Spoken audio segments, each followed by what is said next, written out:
ముందుగా అందరికీ ఉగాది శుభాకాంక్షలు. ఇంకా మా ఊర్లో వచ్చేసి పోలేరమ్మకు ఉగాది సంబరాలు మొదలయ్యాయి. సో ఇంక ప్రతి ఒక్కరి ఇంట్లో ఇంకా ఉదయంతో లేచి ఇలా అమ్మవారికి పెట్టుకుంటామండి.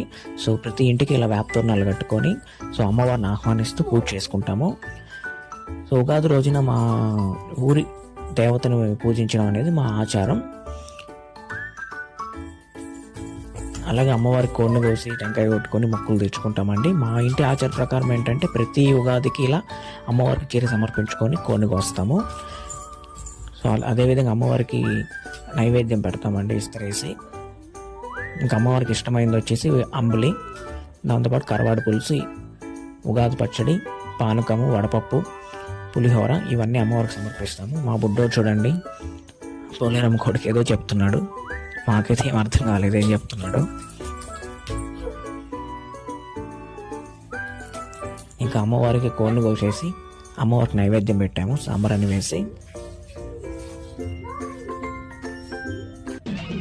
ఇలా ప్రతి ఉగాదికి చేసుకుంటామండి. ఇది మా ఊరి ఆచారం. అదేవిధంగా సాయంత్రం టెంపుల్కి వెళ్ళాము. సో మా ఊరిలో చాలా ఫేమస్ అయిన టెంపుల్ పోలేరమ్మ అమ్మవారి టెంపుల్. ఎక్కడెక్కడో వచ్చి అమ్మవారిని దర్శించుకుంటారు. మామూలుగా మా ఊరి జాతర చాలా ఫేమస్ అండి. ఇంకా ఉగాది రోజున ఒక మినీ జాతర లాగా ఉంటుంది.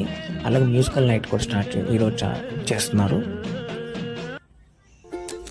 ఇంకా అమ్మవారికి మొక్కులు సమర్పించుకుంటూ పొలిటెంకాయలు కొడతారండి ఇక్కడ.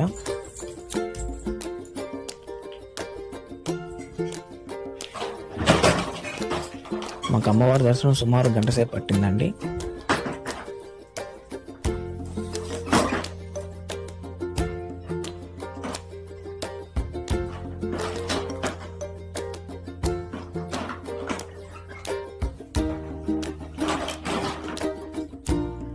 సో భక్తులు ఎక్కడెక్కడో నుంచి వచ్చి అమ్మవారు దర్శించుకుంటారు ఈరోజు.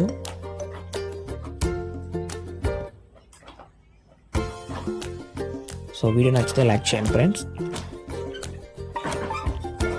మా వీడియో ఎవరైనా ఫస్ట్ టైం చూస్తుంటే సబ్స్క్రైబ్ చేసుకోండి.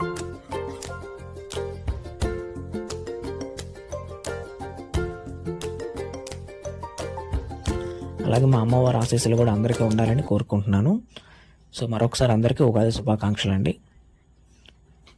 Thank you.